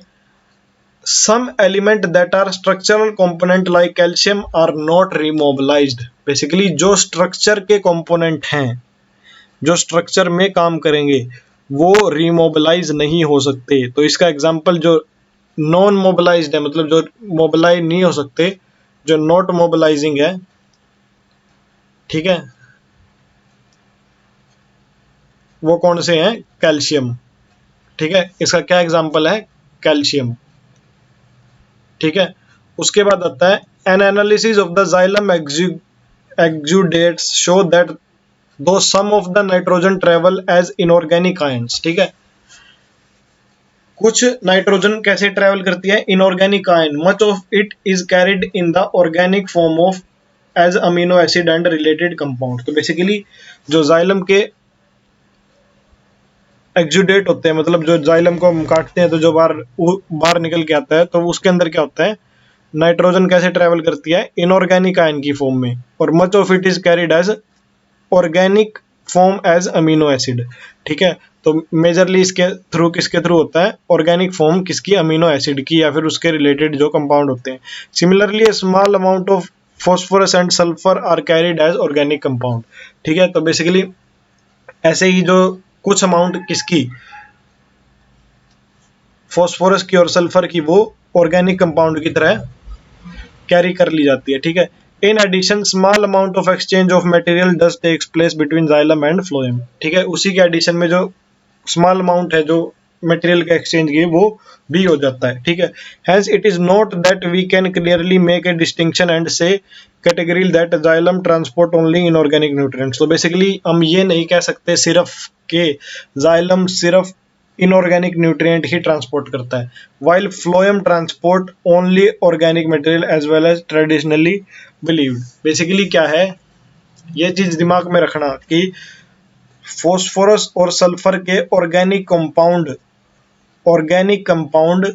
कौन कैरी करता है? जाइलम भी करता है। ठीक है, तो जाइलम जरूरी नहीं है कि इनऑर्गेनिक न्यूट्रिएंट ही करे सारे, जाइलम ऑर्गेनिक भी करता है। सिमिलरली फ्लोएम भी कुछ इनऑर्गेनिक करता है और ऑर्गेनिक भी करता है। ठीक है, तो ये दिमाग में मत रखना कि जाइलम, ये नीट में क्वेश्चन आया हुआ है, उसके अंदर ऑप्शंस दिए हुए थे जाइलम क्या क्या ट्रांसपोर्ट करता है, उसके अंदर वाटर, मिनरल्स, इनऑर्गेनिक सब्सटेंस और ऑर्गेनिक। एक ऑप्शन में ऑर्गेनिक ऑप्शन भी था तो बच्चों ने वो कैंसिल कर दिया। लेकिन जाइलम क्या करता है? फॉस्फोरस और सल्फर के ऑर्गेनिक कंपाउंड भी ट्रांसपोर्ट करता है। ठीक है, उसके बाद आता है phloem transport flow from source to sink. ठीक है, उसके बाद हमारा क्या आता है? फ्लोएम का ट्रांसपोर्ट आता है। ठीक है, तो basically phloem transport flow from source to sink. Food primarily sucrose is transported by vascular tissue phloem from source to sink. तो बेसिकली जो फूड जो प्राइमरीली प्लांट के अंदर वो क्या होता है? सुक्रोज की फॉर्म में होता है। ठीक है, और वो किसके थ्रू ट्रेवल करता है? वस्कुलर टिश्यू के through, xylem phloem. Usually the source is understood to be that of part of plant which synthesise the food. ठीक है, तो बेसिकली सोर्स हम लीफ को ही मान के चलते हैं, लेकिन जरूरी नहीं है, कुछ प्लांट्स के स्टेम भी फोटोसिंथेसिस करते हैं और पार्ट भी प्लांट के जो मॉडिफाई करके रूट करते हैं। और जो सिंक मानते हैं हम, जिनको फूड की रिक्वायरमेंट है, अदर पार्ट लीफ के अलावा रूट वगैरह। But the source and sink may be reverse depending upon the season. ठीक है, वो सीजन के ऊपर डिपेंड करता है। और द प्लांट नीड्स, ठीक है, प्लांट की नीड क्या है, और या उनके अंदर कोई मॉडिफाइड स्ट्रक्चर तो नहीं है। तो sugar stored in root may be mobilise to become a source of food in the early spring. तो बेसिकली जो शुगर है वो रूट के अंदर कई प्लांट्स में स्टोर हो जाती है। ठीक है, तो दोबारा उसको यूटिलाइज करने के लिए ऊपर भी भेजा जा सकता है। मतलब जरूरी नहीं है कि सोर्स लीफ ही होगा, सोर्स रूट भी हो सकती है। ठीक है, when the bud of tree act as sink, लेकिन जो ट्री की बड है वो एक सिंक का काम करेगी, मतलब जिसको एनर्जी की, फूड की रिक्वायरमेंट है। They need energy for growth and development of photosynthetic apparatus. Since the source and sink relationship is variable, basically जो सोर्स और सिंक की रिलेशनशिप है वो वेरिएबल है, मतलब वो कोई भी हो सकता है, रूट भी हो सकती है, स्टेम भी हो सकती है। तो direction of movement in the phloem can be upward or downward, that is bidirectional. तो बेसिकली जो डायरेक्शन है जो मूवमेंट की फ्लोएम की, वो अपवर्ड भी हो सकती है और वो डाउनवर्ड भी हो सकती है, that is bidirectional movement. ठीक है, तो this contrast with that of xylem where the movement is always unidirectional. Basically xylem के अंदर सिर्फ जो मूवमेंट होगी वो यूनिडायरेक्शनल ही होगी। ऐसा क्यों होगा? क्योंकि वाटर हमेशा रूट से ही एब्जॉर्ब होगा। ठीक है, और जो कि किसकी डायरेक्शन में होगी? वो अपवर्ड डायरेक्शन में होगी। ठीक है, और ये कैसी होगी? ये बाई डायरेक्शनल होगी। ठीक है, इसको मैं अलग कलर से मार्क कर देता हूँ। ठीक है, जो फ्लोएम की मूवमेंट होगी, फ्लोएम की मूवमेंट कैसी होगी? फ्लोएम की मूवमेंट होगी बाई डायरेक्शनल। ठीक है, और जाइलम की मूवमेंट कैसी होगी? जाइलम की मूवमेंट होगी यूनी डायरेक्शनल। ठीक है, तो hence unlike one way flow of water in the transpiration, food in phloem sap can be transported in any required direction so long as there is source of sugar and sink able to use, store or remove the sugar. तो basically जो food की जो direction है, basically जो phloem SAP की जो transportation की direction है वो कहीं भी हो सकती है। ठीक है, वो सिर्फ डिपेंड करेगी सोर्स पे, शुगर के उसके सिंक पे, और जो उसको यूज करने के लिए है। ठीक है, तो phloem sap is mainly water, sucrose, but other sugars, hormones and amino acid are also transported और ट्रांसलोकेटेड थ्रू फ्लोएम। तो बेसिकली फ्लोएम सैप के अंदर मेनली तो वाटर और सुक्रोज होता है, लेकिन और शुगर भी होते हैं, हार्मोन भी होते हैं, अमीनो एसिड भी होते हैं। ठीक है, जो कि ट्रांसपोर्ट या फिर ट्रांसलोकेट होते हैं। ठीक है, इसके ऊपर क्वेश्चन बन सकता है। उसके बाद आता है प्रेशर फ्लो और मास फ्लो हाइपोथेसिस। ठीक है, उसके बाद हमारा चैप्टर फिनिश। ठीक है, तो बेसिकली ये और पढ़ लेते हैं कि ये क्या होता है, प्रेशर फ्लो और मास फ्लो हाइपोथेसिस। तो the accepted mechanism used for translocation of sugar from sucrose to sink is called pressure flow hypothesis. Basically जो एक्सेप्टेड मैकेनिज्म है किसका? ट्रांसलोकेशन का, शुगर के ट्रांसलोकेशन का। ठीक है, तो वो प्रेशर फ्लो हाइपोथेसिस को फॉलो करता है। As glucose is prepared as the at the source by photosynthesis, it is converted to sucrose a disaccharide. Basically वो क्या करते हैं कि ग्लूकोज को किसके अंदर कन्वर्ट कर देते हैं? सुक्रोज के अंदर। ठीक है, ठीक है। The sugar is then moved in the form of sucrose in the companion cell and then to living phloem sieve tube cells by active transport। Basically जो शुगर है जो सुक्रोज की फॉर्म में है, ठीक है, जो किसकी फॉर्म में है, सुक्रोज, फिर किसके अंदर भेज दी जाती है, कंपेनियन सेल, और फिर वो किसके अंदर भेज दी जाती है, फ्लोएम के सीव ट्यूब सेल के अंदर। तो बेसिकली कैसे कैसे होता है, सुक्रोज पहले भेज दी जाती है कंपेनियन सेल, फिर वो कंपेनियन सेल से किसके अंदर भेज दी जाती है, सीव ट्यूब सेल के अंदर। किसके थ्रू, किसके थ्रू, एक्टिव ट्रांसपोर्ट के थ्रू, मतलब एनर्जी यूटिलाइजेशन। ठीक है, तो this process of loading eight the source produces A hypertonic condition in the phloem. तो बेसिकली जो प्रोसेस होती है लोडिंग की, ठीक है, सोर्स पे, तो वो एक हाइपरटोनिक कंडीशन फ्लोएम के अंदर डेवलप करती है। ठीक है, क्योंकि एक्टिवली ट्रांसपोर्ट हो रहा है ना सुक्रोज, तो उसके अंदर हाइपरटोनिक मतलब उसके अंदर कंडीशन हाइपरटोनिक हो जाएगी। ठीक है, water in the adjacent xylem move into the phloem by osmosis. तो जो वाटर है जाइलम के अंदर वो मूव करेगा किसके अंदर, ऑस्मोसिस के थ्रू फ्लोएम के अंदर। As osmotic pressure buildup the phloem sap will move to area of low processor, low process. तो उसके बाद क्या होगा, उसके बाद नेक्स्ट देखो क्या होगा कि जो वाटर है जाइलम के अंदर, ठीक है, वो क्या करेगा, वो ओस्मोसिस के थ्रू, वो ओस्मोसिस के थ्रू किसके अंदर जाएगा, वो फ्लोएम के अंदर जाएगा। ठीक है, ये बहुत समझने वाली टॉपिक आ गया। किसके थ्रू जाएगा, ओस्मोसिस के थ्रू जाएगा, किसके अंदर जाएगा, फ्लोएम के अंदर। ठीक है, फ्लोएम का काम क्या है, फ्लोएम का काम है फूड को ट्रांसपोर्ट करना। ठीक है, तो अब फ्लोएम के अंदर क्या होगा, एक ओस्मोटिक प्रेशर बिल्डअप होगा। ठीक है, फ्लोएम के अंदर क्या होगा, एक ओस्मोटिक प्रेशर बिल्डअप होगा। ठीक है, मतलब एक प्रेशर बिल्डअप होगा, और उस प्रेशर से फिर जो क्या होगा, जो फ्लोएम का जो सैप है, ठीक है, फिर उस प्रेशर से क्या होगा, वो जो फ्लोएम का सैप है वो कहाँ मूव करेगा, वो जो एरिया जहां पे लो प्रेशर है वहां पे मूव करेगा। ठीक है, at the sink osmotic pressure must be reduce, मतलब सोर्स पे प्रेशर ज्यादा होना चाहिए, प्रेशर ज्यादा होना चाहिए, सिंक पे प्रेशर कम होना चाहिए, मतलब। ठीक है, तो again active transport is necessary to move sucrose out of phloem sap and into the cell which will use the sugar converting it into energy starch cellulose. तो बेसिकली उसके बाद भी हमें एक्टिव ट्रांसपोर्ट करना पड़ता है, जिसके अंदर क्या करते हैं, जो सुक्रोज है वो फ्लोएम के सैप से निकाल के सेल के अंदर डाल दी जाती है, और वो फिर बाद में उसको शुगर के अंदर कन्वर्ट कर लेता है और उससे एनर्जी या फिर स्टार्च या फिर सेलुलोज बनाता है। ठीक है, तो basically as sugar are removed the osmotic pressure decreases and the water moves out of the phloem. तो बेसिकली जैसे शुगर रिमूव होती है तो जो ऑस्मोटिक प्रेशर है वो क्या करता है, डिक्रीज कर जाता है। बेसिकली वो शुगर निकलती है तो वो हाइपोटोनिक हो जाता है and the water moves out of the phloem, और तो उस कंडीशन में तो जो फ्लोएम से क्या है कि वाटर निकल जाता है। ठीक है, मतलब वो हाइपोटोनिक हो जाएगा। अभी देखो, अभी इस कंडीशन में क्या है कि सुक्रोज बाहर निकल गई, ठीक है, तो ये हाइपोटोनिक हो गया। हाइपोटोनिक होगा मतलब वाटर इसके अंदर ज्यादा है, कंसंट्रेशन कम है, तो इसका जो वाटर है वो सारा बाहर निकल जाएगा। ठीक है, तो इसके अंदर फिर क्या होगा, water move out of the phloem, तो बेसिकली वाटर क्या है, फ्लोएम से बाहर निकल जाएगा।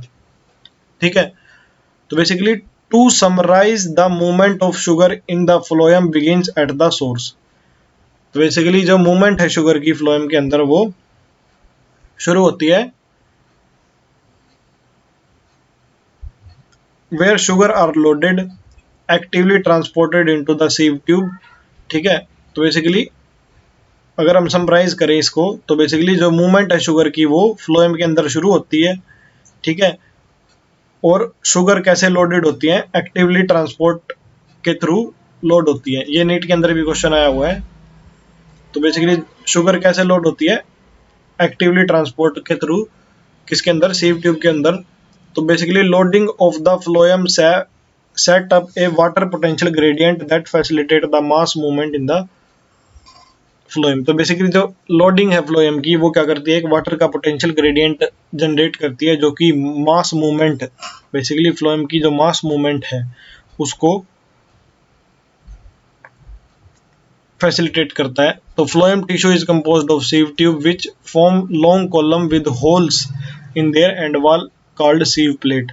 बेसिकली जो फ्लोएम का टिश्यू है वो किससे मिलके बना है, सीव ट्यूब सेल से, जो कि क्या बनाती है, लॉन्ग कॉलम बनाती है, होल जिसके एंड वॉल में होल हो, ठीक है। Cytoplasmic strand pass through the holes in the सीव plate so forming continuous filament. तो बेसिकली जो साइटोप्लाज्मिक स्ट्रैंड है वो होल्स के थ्रू पास करते हैं सीव प्लेट के, और क्या बनाते हैं, कॉन्टिन्यूअस फिलामेंट।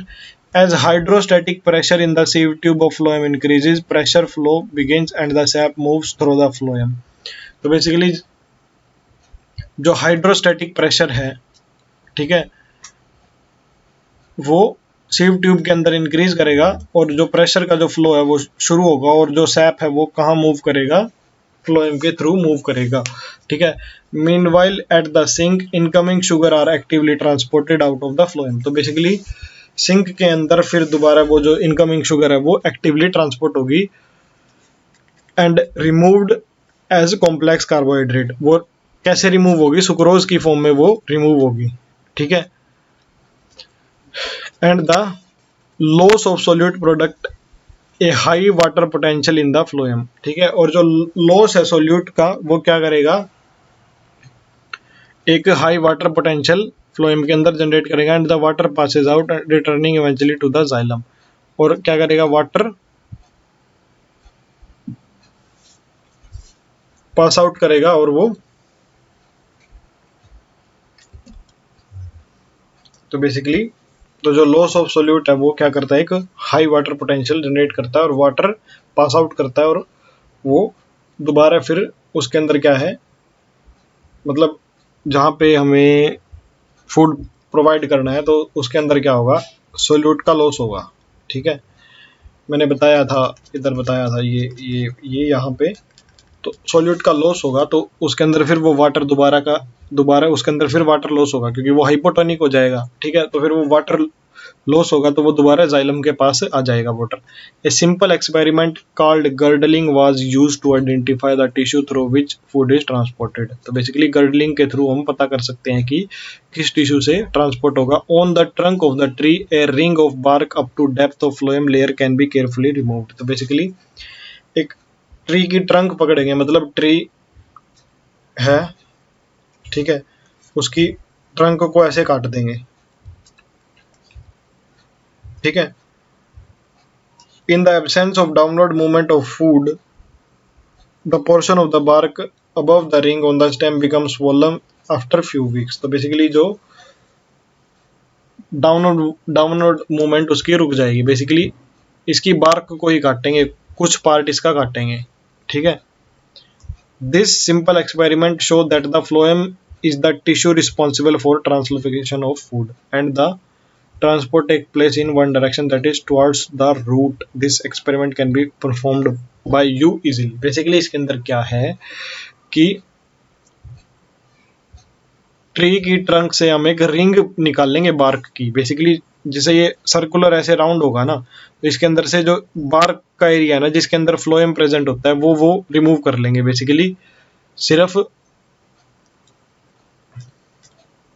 ये वाला जो एरिया है ना, ये वाला सारा एरिया, अगर इसको हम ऐसे सिलेंड्रिकल फॉर्म में समझो, ये वाला सारा एरिया हम रिमूव कर लेंगे जिसके अंदर फ्लोएम प्रेजेंट होगा, ठीक है। तो डाउनवर्ड मूवमेंट होगी नहीं, ठीक है। तो उसके अंदर क्या होगा, फिर जो स्टेम है वो स्वोल कर जाएगी कुछ वीक के बाद, ठीक है। जो कि क्या एक्सप्लेन करता है कि जो फूड का ट्रांसपोर्ट है वो किसके थ्रू होता है, फ्लोएम के थ्रू होता है। और ये हमारा चैप्टर फिनिश, ठीक है।